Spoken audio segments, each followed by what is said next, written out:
For over 600 years, the Ottoman Empire ruled vast lands, stretching from North Africa to Eastern Europe. But in just 4 years, it collapsed. How did a single war bring down a centuries-old empire? And from its ruins, how did a revolutionary leader forge modern Turkey? This is a story of betrayal, war, and rebirth, where empires bled, borders shifted, and history changed forever. World War I and the fall of the Ottomans. In 1914, the Ottoman Empire joined World War I on Germany's side. It was a desperate gamble to reclaim lost power, but it only sped up its downfall. At Gallipoli, Ottoman troops stunned the Allies, repelling an invasion. But elsewhere, the empire was crumbling. In the Middle East, the Arab Revolt, 1916 to 1918, backed by Britain and led by T.E. Lawrence, tore away Ottoman control. One by one, key cities like Damascus and Jerusalem fell. At the same time, inside the empire, a much darker chapter was unfolding. Between 1915 and 1918, the Ottoman government carried out the Armenian genocide, systematically killing 1.5 million Armenians. By 1918, the war was lost. Ottoman forces surrendered. The Allies occupied Istanbul. And in 1920, the Treaty of Sèvres carved up the empire. Greece, France, and Britain claimed large territories. The Ottomans were left with little more than the heart of Anatolia.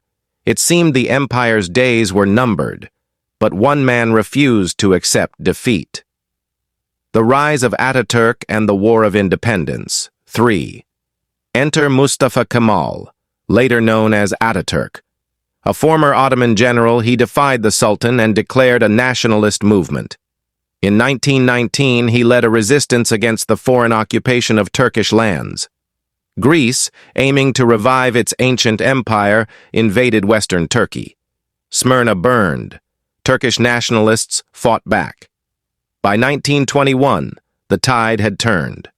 At the Battle of Dumlupinar, 1922, Atatürk's forces launched a decisive counterattack. The Greek army collapsed, retreating to the Aegean. One by one, the Allies backed down. In October 1922, the last Ottoman government dissolved.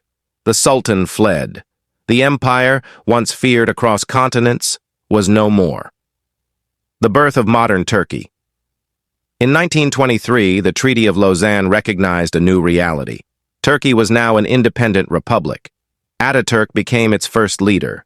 He moved the capital from Istanbul to Ankara, symbolizing a break from the Ottoman past. He abolished the Sultanate, introduced Western laws, changed the alphabet, and even banned traditional Ottoman clothing. But this transformation came at a cost. Millions of Greeks and Turks were displaced in a massive population exchange. The diverse, multi-ethnic Ottoman world was gone, replaced by a new national identity. The Ottoman Empire had lasted over 6 centuries. Its fall reshaped the world. The borders drawn in 1923 still shape conflicts in the Middle East today. The echoes of its legacy remain, a reminder that even the greatest empires are not eternal.